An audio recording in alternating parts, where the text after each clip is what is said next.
Corporation દ્વારા ગરીબોના ઝૂંપડા તોડવાની કામગીરી સામે શહેર કોંગ્રેસ પ્રમુખની અધ્યક્ષતામાં હોદ્દેદારોએ નિવાસી અધિક કલેક્ટરના માધ્યમથી વડાપ્રધાનને આવેદનપત્ર સુપ્રત કર્યું હતું। સ્લમ ફ્રી સિટી બનાવવાના ભાગરૂપે કોર્પોરેશનના સત્તાધીશોએ ઝૂંપડાવાસીઓના ઝૂંપડા તોડી બેઘર બનાવી રહ્યા હોવાના આક્ષેપ સાથે શહેર કોંગ્રેસ પ્રમુખ નરેન્દ્ર રાવતે હોદ્દેદારો અને કાર્યકરોને સાથે રાખી ઝૂંપડાવાસીઓને સૌપ્રથમ મકાનો આપ્યા બાદ ઝૂંપડા તોડવાની માંગ સાથે નિવાસી નાયબ કલેક્ટર બીસી સુદાણીના માધ્યમથી વડાપ્રધાનને આવેદનપત્ર સુપ્રત કર્યું હતું। પાર્ટી દ્વારા વડોદરા શહેરની તમામ ઝૂંપડપટ્ટીઓ તોડવામાં આવી રહી છે। ગરીબ માણસોને રહેવાની વૈકલ્પિક વ્યવસ્થા કરવામાં આવી નથી।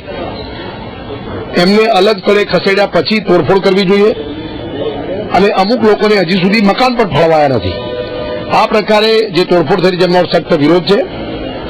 વડોદરા લોકસભાના સાંસદ તરીકે નરેન્દ્ર મોદી ચૂંટાયા હોય તો વડોદરા શહેરની પ્રજા એક અપેક્ષા રાખે છે કે મુર્મના ગાઈડલાઈન અનુસાર અને સાથે સાથે નેશનલ અર્બન પોલિસી અનુસાર જે તે ઝૂંપડપટ્ટી તોડવામાં આવે એનું એ જગ્યાએ સ્થાયીકરણ કરવામાં આવે, ચોમાસા પહેલા તોડવામાં ન આવે અને એમને વૈકલ્પિક વ્યવસ્થા ન થાય ત્યાં સુધી એમની તોડફોડ ન થવી જોઈએ। આ તમામ પ્રકારના નિયમોનું ઉલ્લંઘન ખુલ્લેઆમ થઈ રહ્યું છે।